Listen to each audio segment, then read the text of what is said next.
It is the Everton Byline. We are back to reflect on an Everton win in the sunshine, in the capital at Fulham. Definitely, Paddy, in my opinion, the best away day in the country when the sun's out and the Blues do the business. Oh, it's great. I mean, I almost felt a bit hard done to in previous seasons when I went there in the depths of winter, like Fulham away. Fulham away, given where it is on the banks of the Thames, it needs a nice sunny day so people can kind of line the streets outside the pubs, close to the ground. Thankfully, we got that. We got lovely weather. We got an Everton win. I'd gone down on Friday. We've got the Athletic. We've got offices in London. I was doing some work for a project on Goodison that'll be out later in the week. So stayed over close to Fulham's ground and then spent the morning just kind of wandering around, thinking, well, this is a really nice way to start the weekend. And in my head, I'm thinking, are Everton going to ruin this? And then I saw the team sheet. I'm thinking Everton are definitely going to ruin this. I wasn't particularly impressed when I saw that. But then in the end, they managed to come good. So it was a lovely day out. I got home. I was on a train packed full of Evertonians. Oh, nice. So they were all in good spirits, still singing away. Got into Lime Street probably about 10:30 in the evening, and you can just hear the fans as soon as they get off the train again. The Everton songs start. So really nice day for everyone, I think. And I know there wasn't much riding on the outcome, really, from a table perspective. But nice to see Everton up into 13th now, and potentially with a bit more kind of cash revenue coming in off the back of the merit placing and the money from that. So yeah, brilliant. Yeah, it looked like such a great day, and I got to read Michael Ball's column for our work earlier, and he was sort of saying how he was just very jealous of everybody who was down there, because Fulham's one of those, isn't it, where the away ends in such a great part of the ground as well, and there's not much of a people who might not have been there, may not come across so much in the telly, but maybe he did actually, because even Michael Keane, when he scored, he's got to sort of like brush the net out the way, hasn't he, to get between the Hoardings and the goal. The fans are right there. Like, obviously Alcaraz was like jumping up in the air. He was in with the fans, wasn't he? So it's a great away end location. The stadium itself is a great location, and when the sun's out, it's just wonderful. And I always remember going down there in 2009, the last game of the season before the cup final. Yeah, and Osman scored twice. And it was one of the best away atmospheres I've ever, sampled, really. Like, there's nothing on the game. Quite similar to the weekend, really, but everyone was just in a great mood, thinking we're going to be back down here again in a week, watching Everton play an FA Cup final. I remember Jack Rodwell absolutely ran the show that day. We thought we had the best young talent in English football at the point. Obviously, neither of those things worked out, be it the Cup final or Rodwell at Everton, but it was nice. It was nice in the moment anyway. But just before we get into talking about our three talking points this week, should probably say thanks to Alan Fahili as well. Paddy did a great job stepping in last week. Really enjoyed the conversation you guys had, aside from the Salomon Rondon Cenk Tosun comparison that was made about myself. But I'm just going to let that slide. If we'd lost the weekend, I might have delved into that a little bit more, but I'm just going to let that go and leave it there. Okay. And not touch upon it again. But cheers to Alan. It was great to have him on, and thanks very much to him for stepping in to replace me while I was away on holiday last week. Just remind everyone watchers on YouTube, as I know a lot of people do now, do hit like, do hit subscribe. That'll give you a notification whenever we go live with the shows, typically on Monday night. It'll give you an email to let you know. And leave us comments as well about anything we're going to talk about today. A lot of different subjects. If you're listening to us on Apple, Spotify, or anywhere else, do leave us a rating. Do leave us a nice review. It all helps as we try and get the podcast in the ears of as many people as possible. And if you'd like to email us, we've got an email address. It's evertonbyline@gmail.com.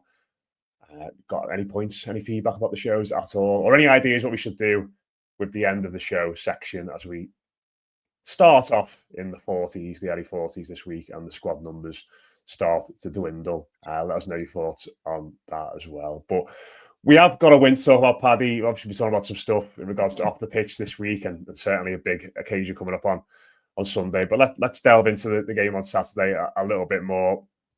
And, I mentioned there about the email address. One of the questions we had sent in this week was from Sam Reed, who asked us about Carlos Alcaraz, who said his performance at Fulham seems to have raised any lingering doubts amongst the fans that we should buy him. How much of Moyes' seeming reluctance do you think has been down to the club not wanting to incur costs from the permanent deal in the current PSR accounting period? Was that part of the club's reasoning for the complicated structure of the deal? And if so, does Alcaraz's option to buy extend beyond June the 30th, when I believe the PSR period ends?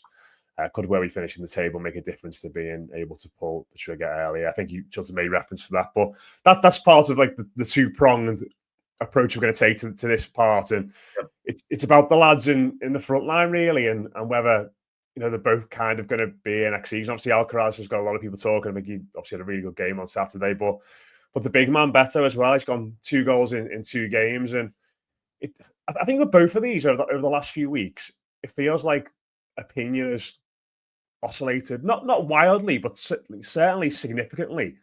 Because I think if you go back to the topics that we were discussing, maybe about Dominic Calvert-Lewin and his future, certainly you and Alan were last week, and then obviously Beto was linked with Leeds and a potential move there. There's a school of thought from a lot of people that, well, if you cash in on Beto, you get some money for him, you keep Dom, and you go and get somebody else in. That kind of makes sense. But I think with both of them now, you're looking at Alcaraz, and there's obviously different cases, but you're looking at Alcaraz, who's raw, who's new to the Premier League, and I think has certainly done enough to warrant that he'd be worth the punt to 15 million euros or whatever that price is. And certainly with Beto as well, and this notion that maybe we should look to cash in on him. But his goal record under Moyes is up there with all the top players in the Premier League, all the top forwards. I think there's only 4 players who've scored more goals than him in that time frame. So I suppose the question we're asking is that, can Everton really afford to not have either of these lads here next season for very different reasons? And let's start with Beto. Obviously, he's on 10 goals for the season in all competitions now. Moyes challenged him to get to 10 for the season in the Premier League.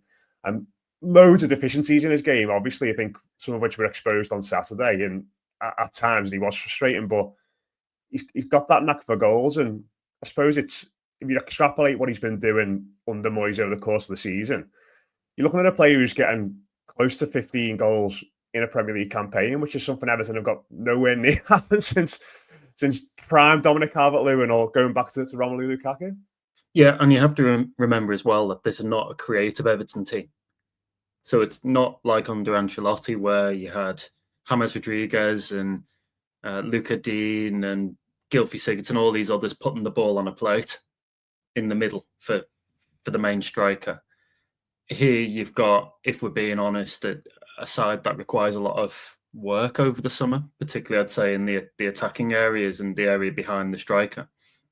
He's done remarkably well, and you can see that with Moyes. He almost he treats him like like the bad kid in the class who started to turn themselves around.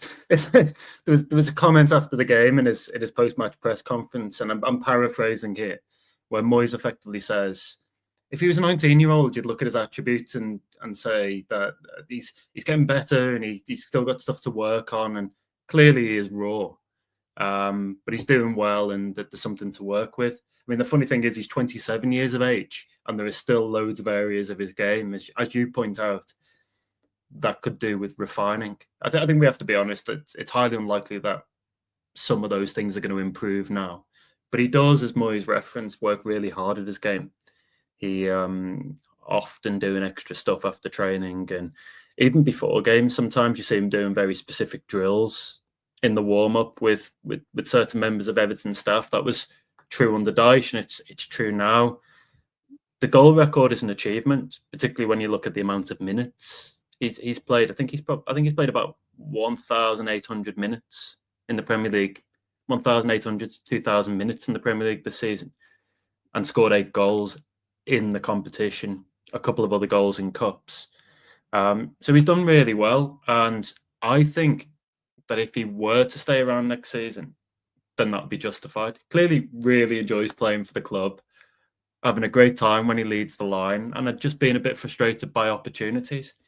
Where I think there is a debate is that I think most players in the modern game do have a price. So if somebody was to come in, I don't think Everton should actively be looking to sell him.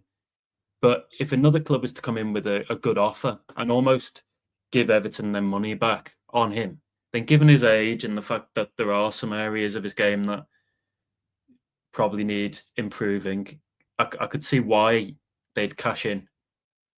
But I mean, fair enough. If he's here next season, he's shown he can do the job. Moyes has done really well to get the most out of him. What I'd say on Saturday's finish is that obviously that does go down as a burnt Leno error. He should be saving that. Quite funny, actually, because people then started to dredge up some of his comments about Jordan Pickford. I don't know if you've seen that on social media, but there's a kind of a 1 to 10 ranking of goalkeepers that Leno does a while ago. And he says, when Pickford's name comes up, he laughs and he says, well, can I put him number 20? And I thought it was really odd that he dug out like a fellow professional like that. I mean, I wouldn't do it in my industry with somebody I work with. So quite why Leno felt the need to do that. Obviously, he's had worldies against Everton before, but was not good for either goal 2 or 3 on Saturday. But what I really liked about Beto was like he was up against 2 very physical defenders and didn't get a lot of joy from them for most of the game. Didn't get a lot of joy from the officials in the way he was being refereed. I felt like they were allowing a lot of contact on him to go. And then he was being pulled up for kind of like the slightest touch or foul. But he keeps going, he keeps persevering. He does have that kind of never say die attitude. And I love the run. Like if you watch where he is when he gives the ball to Iliman Ndiaye on the left wing, he's near the halfway line. But as soon as Alcaraz picks up the ball, he keeps pace with Alcaraz and he's there on the shoulder of the defender. It's a really good run to get himself in the position and a decent finish, even though Leno should probably save it. So, I mean, I think he's the best finisher out of Everton's cohort at the moment up front. I think that's quite clear. You look at his goals versus the chances he's received and his XG, and where somebody like Dominic Calvert-Lewin is drastically underperforming, Beto more or less is where he should be. So kind of credit to him for that. I think he's done a good job. And it's one of those kind of uplifting stories whenever he does well, because you can see how much it means to him to succeed. And I mean, again, that was evident to me on Saturday. Yeah, he's a guy you want to root for, isn't he? And I think like his attitude and the way in which he's talked, like even go back to last summer when he said the things that he sees on social media, like he likes reading them because like they motivate him. Like that's just something like most footballers just wouldn't say. And I think just him being just very honest and very upfront about his struggles have made people want to get behind him. But there are a couple of things that I think are really interesting about him over the last couple of weeks, and certainly since Moyes came in. And you mentioned there about the finish just going in, and I think like I obviously don't know much about this. I don't know anything about this myself. But when you listen to former strikers play the game and they talk about the things that you can improve on, like that knack for just scoring goals is the one thing that they all say, like you've either got it or you haven't, isn't it? Like they all say, like it's like an innate, unteachable thing, and he's got it, hasn't he? Like he's not People Inzaghi by any means, but he's got that knack for just being in the right place at the right time, making good runs, like you said, knowing when to shoot to catch the keeper off guard. And I think if you've got that, like all the other stuff you can work with a bit. And like I usually you look at someone like Mateta at Palace and the way in which like he always felt like someone who had a bit of a knack around the box for chipping in the goals, but the rest of his game wasn't quite there. And it felt like he's really developed that side of it now. Yeah. You just wonder like if Everton can like get those little extra bits, like his hold up play, how he uses the ball, where he makes his runs, like just increase them a little bit more. Because let's not forget, like this is the first time he's had a proper run in the team, really. Then maybe he could become even better. Like I'm not looking at it at the moment to think like this is the absolute limit of what he can get to, because this is the first proper run he's had in the side. And I think the other thing as well, which makes him rife potentially for further improvements, is that just go back 2 weeks ago, Paddy, and me and you were sat in the press room after that Chelsea game. I wouldn't say Moyes dug him out, but he made a very pointed remark about him, didn't he? In the sense of how he felt like after that game, he had to, he effectively blamed him for the goal, didn't he? Well, explicitly saying it. He said he needs to look after the ball better. And, I remember after that game, I saw Beto outside, like really like close by. He was outside with a load of his mates. And he was like talking to them quite animated about something. I thought, why is he out here and not on the coach back of Everton? Like, I hope there's not been any kind of like falling out or anything. I don't know if there was, but he's clearly very animated about something. And I think after that game, I kind of thought that with Calvert-Lewin coming back, with Chimiti back around the fold, with Breuer back in available again after that Chelsea game, like maybe like that would be not if for him, but he might have to take a little bit of a step down the pecking order because he wasn't scoring goals, and it felt like that may have been a bit of a final straw moment for Moyes. But the way in which he's responded to that, again, I think great attitude. Coming into the team for the next 2 games, playing pretty well, chipping in with a couple of goals, not getting bogged down, keeping his head up. Like that attitude, I think, is a great thing for the centre forwards to have when it is probably the highest and the lowest of all positions. So I think he deserves a lot of credit for that. And I think that willingness to learn and that mindset will stand him in good stead potentially going forward. And I think you can apply some of that to Alcaraz as well, I think, can't you? Just talk about him a little bit as well. And I think the one thing that's stood out from him so far, and I think we're still learning about him as a footballer and how best to use him and his position, but his attitude seems great, doesn't it? Like he works hard, he's always willing to put a shift in, plays in a few different positions, and has clearly endeared himself with the supporters. It's nothing like showy or play acting. It's just when we score those goals, when you have those flashpoints that typically trigger emotion, he's there, isn't he? He's fighting police officers after the derby. He's in the crowd after we score the goal at the weekend. Like all those things are, in tandem with how he acts on the pitch and the way in which he works so hard. I've really endeared him to supporters very quickly, haven't they? Yeah, and I think like those moments there that you touch on, like ending up in the crowd. It's a great photo, by the way. The one where he's hugging the Everton fans in the away end of Fulham. We've obviously had other similar moments when he did so well against Crystal Palace. He was over there at the end as well, and I think he has struck up kind of an important connection with them, more or less an instantaneous connection with the fans. And I do wonder how much of this is just down to, again, going back to the thing we spoke about with Richarlison so often, this kind of South American working class, come from pretty humble beginnings, and you know what it means to fight for a working class club, as Everton obviously is and can be. And I think he identifies that, and I think fans see him identify with that, and that makes a huge difference. I also think they'll love like the really simple stuff. Like if you watch the way he barges Sessegnon off the ball to win the corner, for example, that's stuff that Everton fans will really take to and really admire. So he's doing a lot of things right. I think he won fans over much quicker than he won Moyes over. And I do think he is probably starting to do that now with the manager. We've seen, and really quite interestingly, as soon as the obligation to trigger through appearances effectively expires, goes, it can no longer be activated that way, he starts playing a lot more. And he starts to show a bit more in each of those games. And ironically for me, he'd been decent and he'd been threatening in the first half from the left. But it was when he came inside, and I tweeted after the game, like that's exactly where you want him to pick up the ball, particularly away from home. You want him in that deep position, driving forward into central areas, committing opposition men with runners either side to pick out. And you do kind of back him to show a bit more quality than a lot of the other lads in that Everton squad. I mean, in my match piece that went out on The Athletic this morning, I said, to me, it's a no-brainer for Everton to sign him now. I just think, I was having a look even down to the conversion rate for euros to pounds, and obviously I've reported it as 15 million euros.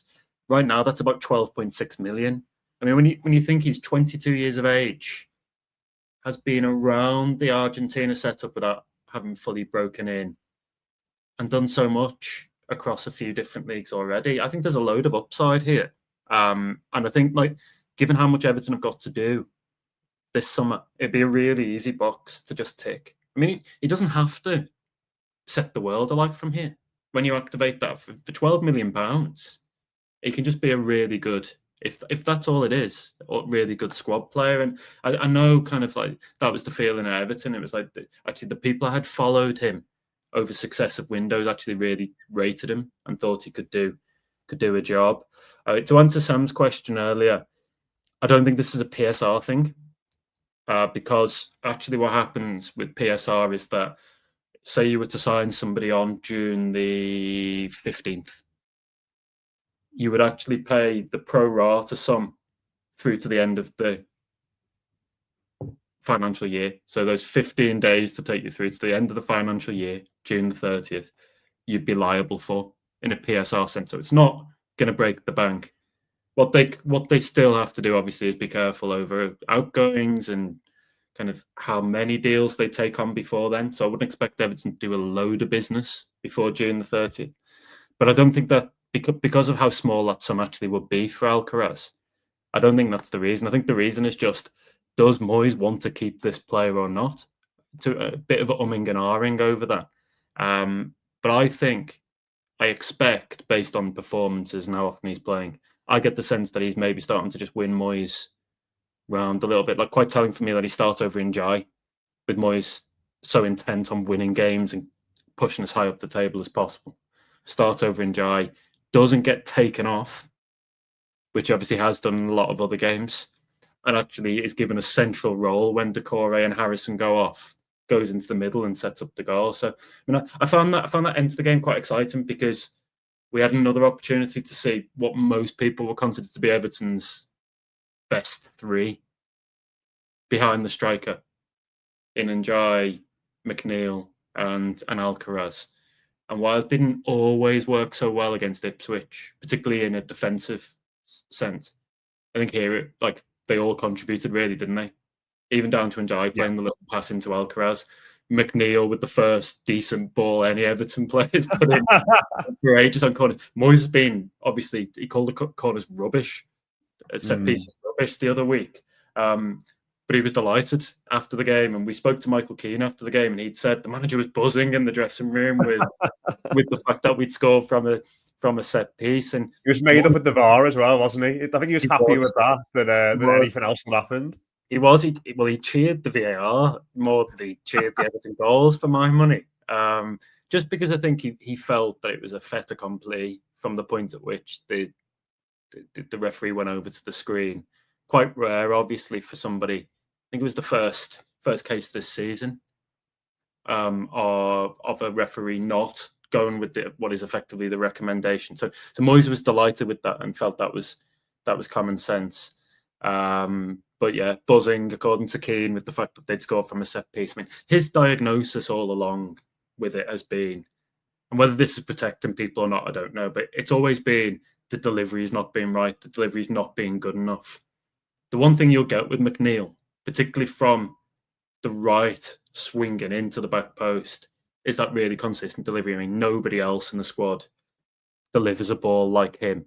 And that's his big, obviously, attacking weapon, his left foot. So we saw that quality, and we saw how actually substitutions can kick Everton on in games. I think that's a real positive. They just need a few more options like that in those forward positions. They need a couple more players, I think, in attacking midfield, on the wings, and then obviously maybe up front potentially as well. If they are to do that, I would say regularly next season in the Premier League. Yeah, just a couple more things on Alcaraz I wanted to mention. I totally agree with you in the sense that, I tweeted on Saturday that it feels like you're getting loads for your 12-ish million there with him. And he's not perfect. And I think, he lost the ball, didn't he, in the first half, I think, for Harry Wilson's chance. And I imagine Moyes would have been very unhappy about that if it resulted in a goal for them. But, his attitude, his versatility, his dynamism, his age, there's so many things there. And if Everton signed him for that much money and it was a complete disaster when he came back, which I don't think it would be, you still get something back for him if you try to move him on in a year's time because of all the things we've mentioned. And he is a young player and he has got pedigree. So I think that's really encouraging. And again, I've said this on this show, I think, for weeks now. Another away game where he just looks so much better and looks so much more of a threat when Everton can transition. I watched the highlights on the sunbed basically on Saturday, as they were coming through. When I saw the team, I thought I'm not going to bother with this today, and then I saw we were 3-1 up, and I thought, I'll check this out. And I saw the goal, one of those accounts that tweets the goal straight after. It's a bit of a dodgy picture. And so I saw the goal, and I thought, right, I'll watch the highlights when I get back on Sunday and properly, do some research before the show. And do you know when you've got an idea of what the goal was like in your head, then you watch it again and it's completely different. Like I thought he picked the ball up and like took 5, 6, 7 touches, then played the pass. But it's just 2, isn't it? He only takes 2 touches and he takes the team from the halfway line into getting better, effectively through on goal. I think that first touch he takes is so good and something he's really, really, really good at. Like I think the core, maybe even in Jai, who plays in that position there, I think their first thought is get it under control, secure the ball there. Whereas he gets it and thinks forward. It's always forward. How can I get at the back four? And I think in away games, that's something that's really effective, and that's something we've not really had much of at all. So he does give us a completely different threat in those away games. He's obviously got I think he's going to be effective in games where we are at home and we have more of the boys, but he's going to need to have a bit more subtlety in the way in which he uses it. And when he's got players in front of him, not got that space to run into, but there is loads there, and I'd be very surprised at this point if they didn't activate it. But listen, 2 weeks ago you were saying it looks like they weren't going to activate it. So who knows? Things seem to be changing constantly. No, I don't think we were saying that, but I think what we were saying was there were still doubts. There were doubts at that point, and I think that was right. I still think to an extent he's got to get this over the line, hasn't he? He's got to continue doing what he's doing and make sure that Moyes feels compelled to do that. So this is an ongoing process. I think what I would say is I think we've moved forward in that 2-week period, because even in the Ipswich game where he's not great, he does produce a really good moment, the cross for Beto, and obviously a great header for Beto. We can then bring in the Fulham incident and what he does there. You've reminded me in terms of like the economy of his actions, of what he did at Crystal Palace, where he seizes on a mistake and it's all really crisp and really clear in those moments. It's like one touch out of his feet, another touch to kind of separate himself from the opposition man, and then more or less a perfect way to pass into Beto to score. It just feels like he's got like a lot more in terms of a ceiling than some of these other players, and that positional versatility as well is useful, because you can probably play him from either side. You can play him down the centre, and I think you could probably play him deeper as kind of a number 8 in a different system as well. So, I mean, I called it a no-brainer. I think it is. I think it really is. I don't see, for me, I don't see any reason why you wouldn't do it. So, I mean, hopefully they do. Yeah, 100% agree. Let's get him back here again next season. We'll finish off with 2 other talking points, like I said, that are off the pitch, Paddy. As we record this, it's Monday night, effectively now, as the storm clouds are gathering here in Formby. There's flashes of lightning outside, which is a bit mad. But I hope it's a foreboding sign for Angus Kinnear, who's his first day on the job. Today, the thunder clouds are gathering over Liverpool. But Everton, effectively, they did confirm today that effectively day 1 for him in the role today. You advised me he was at the ground at the weekend to oversee things. Obviously, Leeds' promotion is secure now. That's all done and dusted. Yeah. Bit of a statement on the club site today. Some words from him, some words from Mark Watts as well. But he's coming in, Paddy. Talk about busy times to come in and start your role. You've got all these contracts to sort out. You've got the last week at Goodison. You've got a new ground to get ready for. I mean, listen, I imagine he would have been briefed already on what's to come and what his responsibilities are. But in terms of an intro, and I suppose this is one of the things that journalists do, don't they? When new figures come into the club, they make a list of what will manager X's in tray look like, what will CEO X's in tray look like. His in tray is going to be absolutely massive, isn't it? Oh, I mean, yeah. Can you imagine? Could you imagine it? I mean, if you actually picture a literal physical in tray, I mean, it would just be stacks and stacks of paper, probably up to the top of the. It'll be bigger. It'll be bigger than Kevin Felwell's 120-point plan, I reckon. That's how big his in tray is going to be. I mean, it's a huge job, isn't it? And I think one of the benefits here, I mean, originally he was going to start a little bit later, but because Leeds got promotion in the way they didn't have to go through the playoffs. It obviously opened up the possibility of him coming in slightly earlier. So probably a couple of weeks earlier, really, than the club were initially envisaging in that statement when he joined when it was announced he was going to join. He has been already, even before he officially joined on Monday, he has been doing things Everton related. He's had to be kind of on top of what's going on because there are a load of big decisions to make. So it's not like he's just come in today and that's the start of his work. There's loads of stuff that's been done already. I would expect within his first couple of weeks, maybe even his first week, to get some big kind of announcements on things, because that's what usually tends to happen with announcements like this. He's got the farewell Goodison on Sunday, which we'll speak about a little bit later. Contractual situations. I mean, my understanding for anybody that's not read the match piece this morning on The Athletic is my understanding is that those kind of tentative sort of exploratory conversations are now starting to take place with Nick Hammond, the head of trading as well. And I do think, I mean, we've spoken about this quite a lot, Matt, but I do think there's a realism at the club that they can't overhaul 15 players, that it can't just be 15 out, 15 in. That's just not doable. And I think that there's an acceptance that actually that would hurt them in terms of like the chemistry in the dressing room and all that kind of stuff. So I suppose the expectation right now is that they will at least try to keep some of these guys around, even just as squad players, potentially. And then it's up to some of those guys if they want to be a part of this and are happy with different terms or different roles and whatever else within the squad. But that to me seems quite sensible.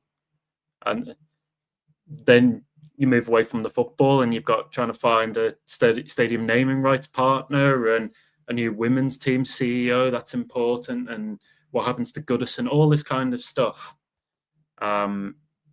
He's going to be a busy guy this summer. It's kind of out of the frying pan, out of the Leeds frying pan, and into the Everton fire, isn't it? In a sense. But it was nice to see that news come through officially today, and good to see. I mean, Mark Watts, there's a little bit of a quote from him, the executive chairman, in the press release we all got sent through, and that most supporters now will have seen on the club site, where he spoke about the track record across different clubs and in different areas. This is a huge appointment. When you think that effectively there's no director of football, I mean, this is one that the Freakins, to some extent, at least in the early part of the tenure, going to kind of live or die by. So, I mean, fingers crossed it all goes to plan from here. I think there's just relief that he's in now, like officially, and can crack on with stuff. Because to me, that looks daunting. It's the list of stuff. Yeah. It's an opportunity in a load of ways, and there's a load of positive stuff in there. But it's also just a load of things to do as well, if we're being honest. Well, I was going to ask, like, if you had a sense in regards to how, you know, you've listed all those things he's got a box off there. Have you had a sense of, like, I was going to ask, have you had a sense of how hands-on he will be in all of those, or will he be hands-on in all of those? But I suppose in a lot of them, he's kind of got to be, hasn't he? Because there's been a lot of key departures that Everton, we spoke about, you guys spoke about that last week in regards to Dan Paddy, but there's been a lot of key departures in other aspects of the club that Everton weren't necessarily planning for. I think Felber was the only one really they expected and wanted in inverted commas. It feels like everything else has kind of just, not necessarily caught them off guard, but it wasn't probably part of the plan when they sat down and made the idea of how they were going to build for this summer. So I imagine he's going to have to sort of take the full lead and be fully hands-on in pretty much everything you've just listed there. Well, he will have to be. I mean, he'll have to be part of discussions over new contract, and I'm not saying that he'll be the one that says we should give Idris Gueye a new deal, but he'll be there. He's effectively a connection between the commercial and financial part of the club and the sporting, isn't he? So he'll need to be across like what the budget needs to be and all that kind of stuff. He will have oversight over every big decision as the CEO. And I know that the Freakin group want him to kind of be that, they're kind of their eyes and ears on the ground, they're kind of the figurehead who obviously is important internally, but also helps communicate out to fans as well. That communication side should be really important. He will have to be signing off on deals. He will have to delegate as well, because it's not going to be physically possible to do absolutely everything. Though it was quite interesting, again, something that we were expecting, but confirmed within the press release today that Colin Chong was taking over effectively a stadium and regeneration role at the club. That means that Chong will be the main man tasked with the Goodison women's team project, the legacy project, stuff to do with the new stadium. We know on the commercial side, there have been some hires since Kinnear came in. He brought a guy with him, Aaron Duckmanton, who was at Leeds, went to Crystal Palace. He's now in, I think it's kind of like digital marketing and comms. He's there. They brought in a guy called Simon Hunter from Chelsea, last at Chelsea. And he's more on kind of stadium revenues side. And then there's existing commercial team there, a guy called Mark Rollins as well. So that commercial team, they will be the ones effectively reporting into him and saying, well, this is what we're doing on the naming rights front, and here's what we're doing on sponsorship front and all that kind of stuff. Likewise, on the footballing side, you'll have people reporting into him, including David Moyes. He'll be David Moyes' line manager, saying, I think we should do X, Y, and Z. And ultimately, when there is a decision to be made in a lot of these areas, or there's a signature to make on a piece of paper, he'll be the one doing that. So it's a big key role, and he will have some help. But like you say, there have been lots of departures. I think that's somewhat inevitable when you move from one regime to another. It always feels to me like, whether it's intentional or not, you get a degree in regime change. You have some collateral. And I think what we've spoken about this before, Thelwell kind of put a stamp on a lot of the footballing side of the club. And what that meant was then that if you remove that one piece, it's almost like, what's it called? The one Jenga. where you pull Jenga, where you pull that out, then a few of the others start to kind of drop off as well. So that will take some time to rebuild too. And again, adds to Kinnear's job. It's a massive summer, isn't it? In so many different ways. Where I am slightly excited is it does give them scope to some extent reshape the squad if they can get that right. But it's also like moving into a new stadium. It's the start of the next chapter, and it really does start to feel like that now, doesn't it? With him having officially started today. Yeah, it's like I said, it's so exciting, but it is daunting as well. Like all that work, and you mentioned Colin Chong there. When I saw that statement today, I immediately thought like he feels like someone that Kinnear will have to lean on. Yeah, or it will lean on a lot in those first few weeks. I know he's got a very stadium specific role now, but he's effectively done the interim job, hasn't he, beforehand? He's been at the club for a while now.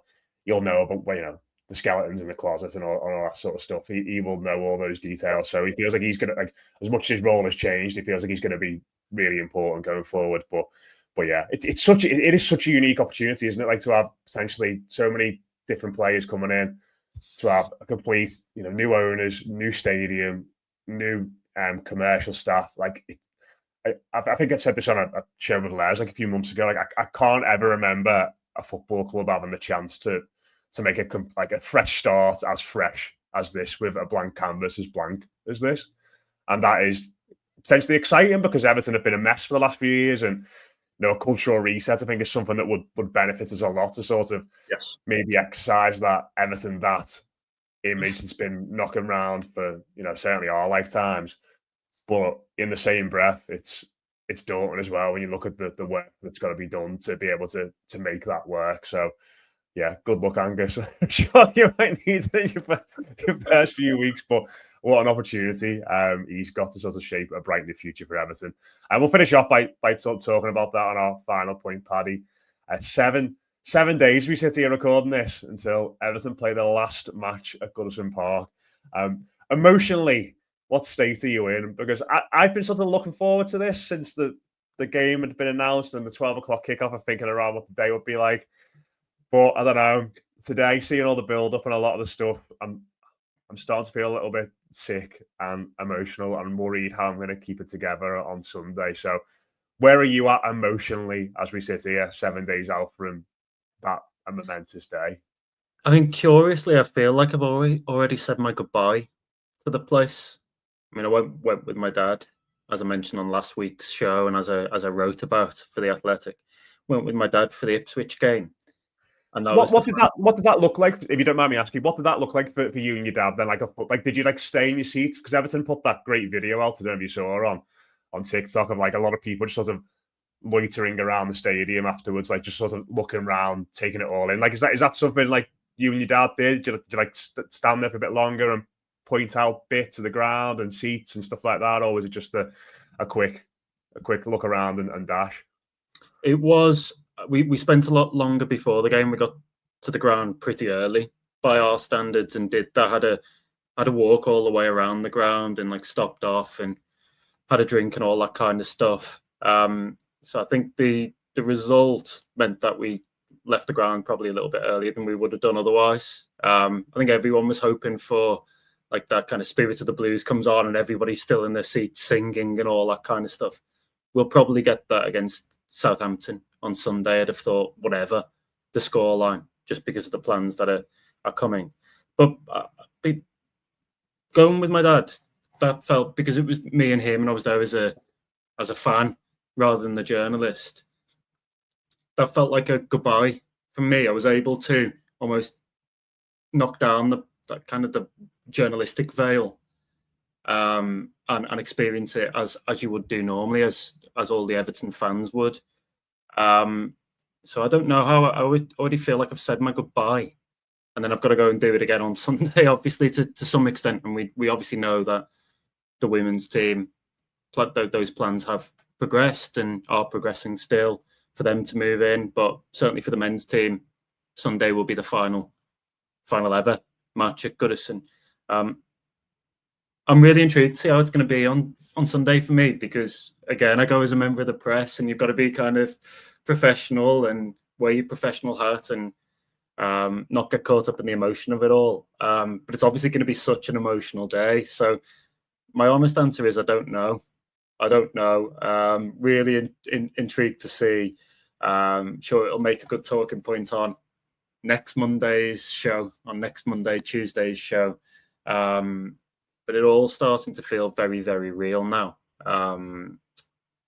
It's mad.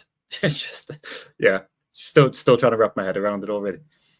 It's it feels like people who've moved house, I remember when we got our first flat together and moving out of that, and you just get a bit emotional, don't you? For just because you think about things that have happened and momentous life events that have happened, and then we moved from our flat and we lived somewhere else for 3 years, and then managed to get our first house. I'm sort of looking at moving again now, but this is that times 100, isn't it? If not more, because there's not an Evertonian alive who's watched Everton anywhere else, and there are all those little things that you just kind of take for granted. And I don't know about you, but I've been trying to I said this on a show a few weeks ago. The other week, I just looked up from my seat and I was oh, I've never noticed what the tiles look like on the bottom of the upper Gladys compared to to where I sit in the lower, and just little things about your seat and the steps you go up and the signs that are around there. I've been trying to take all that in a little bit more this season. Now we're here on the cusp of it. I'm have I done it enough, and have I sampled it enough? And I'm starting to feel all that, but I thought I was going to be okay on Sunday, in the last few weeks. But even talking about it now, I can feel myself, thinking, what's it going to feel like walking out of that place for the last time? Because I think as much as the test event settled any nerves I've got about the move and what the new ground's going to be like, it's just never going to be quite the same, is it? Really, I don't think. It takes a bit of time for things to feel like home, doesn't it? Even if you move to a much newer, much nicer place, as is, we imagine, the case with Everton, it does take a little bit of time, and I think that's because it's all wrapped up in your memories and your routine. When people start to get the new routine and they get to recognise people at the game when they go to Bramley Moor, that's when it'll start to very slowly feel like home. But it does that takes some time, and I think that's the thing people will miss. Everyone's had their own match day routine and kind of familiar sights and sounds and smells, and all that's going to change. I was listening to kind of a draft of a podcast that we'd done for The Athletic on leaving Goodison that will be out this weekend before the final game. And obviously speaking to people, getting their memories of the stadium, I speak about mine for a bit and stuff like that. But it's the interspersed with that, there's like loads of classic audio from like really famous moments, and they were the bits that gave me like the real shivers. Or just like I went in and had special headphones to detect the noise, and like listening to the fans singing and chanting and all that kind of stuff. Like it quite emotional listening back to all of that. So I mean, I think that's gonna hit everyone on Sunday. That kind of wave of emotion.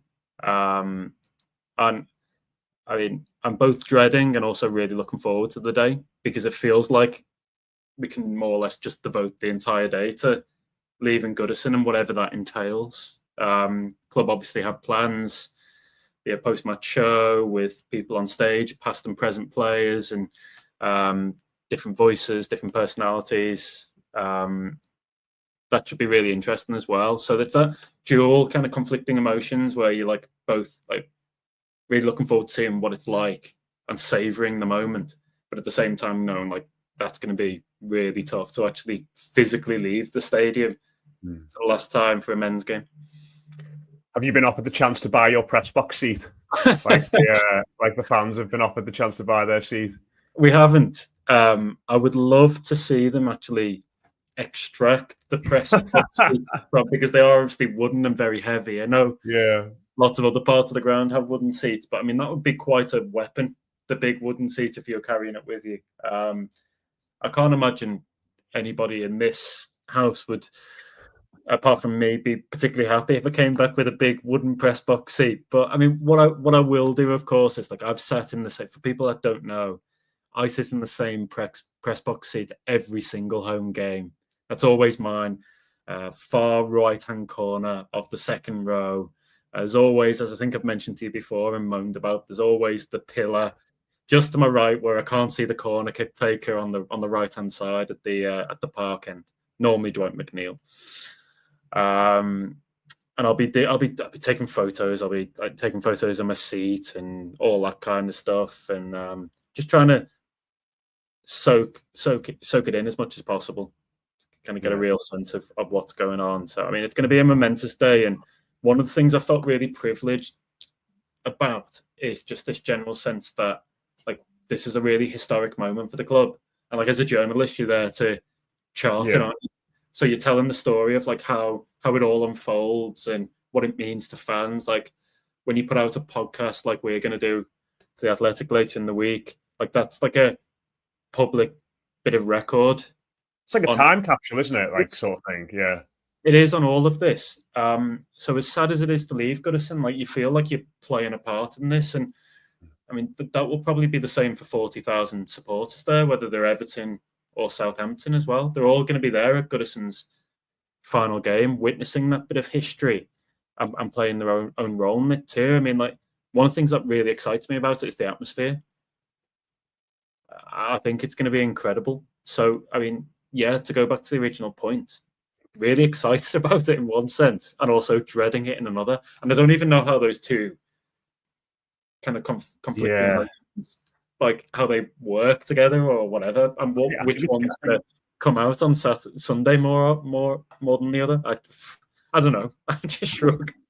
I think it's going to be like just up and down all week. Like Saturday right now, like I'm more dread than excitement, I think. But I'm sure though, like as we learn more about what's going to happen and the celebration and all that, and you start to make plans with your mates and whatever, I think we'll get more excited. But yeah, let's see if they knock it down. Let's see if we can get a piece of that pillar to Paddy to put on his flat.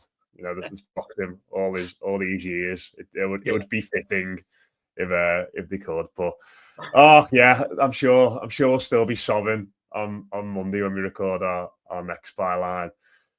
But yeah, good luck everyone getting through this week up until that game. Let's finish off, Paddy, with number 41. Only 3 players this week. They are Mateus Huelt, who I think we've had already. Yep, goalkeeper. We are in prime sub goalie territory now with these numbers. Tom Davis had it for a year, 2015-16, and Chris Long had it for a year as well. Who I think, did we sell him to Burnley? Or was that somebody else? He had loads of loans, and then he played in Scotland. He played in the lower leagues in England. Brentford we sold him to. Yeah. Actually went on to forge a pretty good career for himself. It was always an interesting player. He featured in some pre-season games for Everton, if I'm not mistaken. But as we go up the list here, Matt, is show 41 today. So shirt number 41. It's not a stellar cast, and there's not an awful lot we can say about any of them really. I had forgotten Tom Davies had the number 41 shirt. I mean, from what I can see, it's 15-16. So is that the season where Unsworth is the manager for the final game, and Tom Davies and Kieran Dowell play in the Norwich game?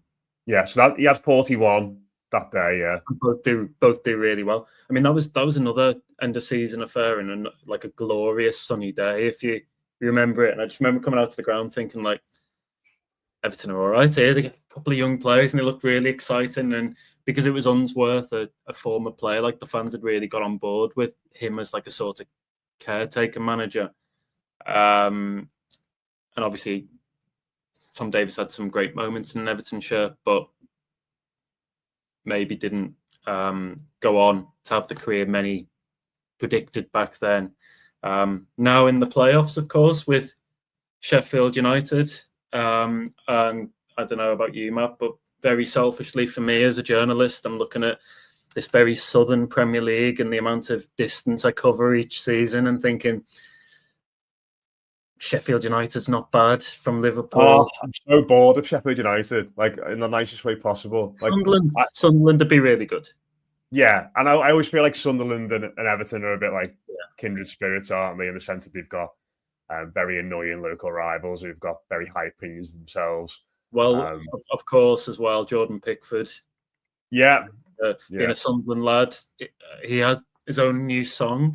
For those that didn't hear it on Saturday, I don't think I'm allowed to repeat all of it on this. I might be. I mean, if it means you singing the whole thing, then it's fine, I think. But I won't put you through that. But yeah, anything to see the back of England's number one, because as much as he is, and I like that, I do cringe a little bit. He loved that song on Saturday. He was really happy. You can imagine him thinking, because it gets all the things in there. It gets this like a Newcastle and Liverpool, and the fact that he's a Mackham, which for those that don't know means from Sunderland in the northeast of England. He's a toffee and all that kind of stuff. He looked like really, really pleased with it. So he could have stood there kind of giving it the big one for a bit at the end of the game.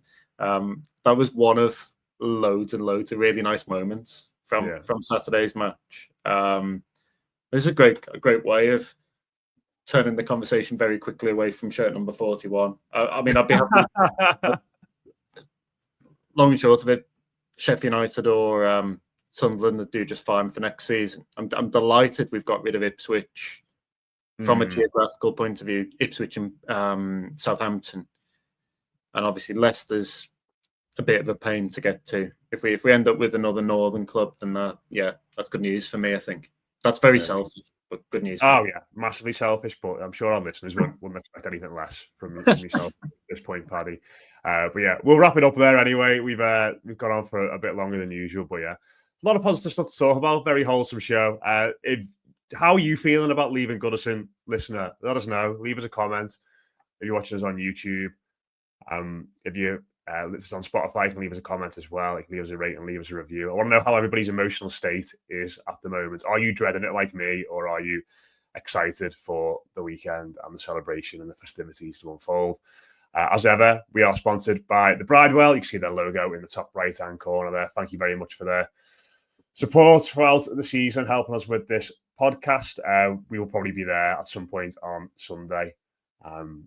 On what is going to be a long day on the I imagine. So do pop down if you're around about in the city centre. And yeah, if you want to email us about anything, got a question for us you'd like us to discuss, it's evertonbyline@gmail.com. Me and Paddy will be back next week. Oh my God, when Everton will never play a game at Goodison Park ever again. It will be done and dusted, and it's sad and exciting, but we'll be back to talk you through it. So cheers for listening. Up the Toffees. We'll catch you soon.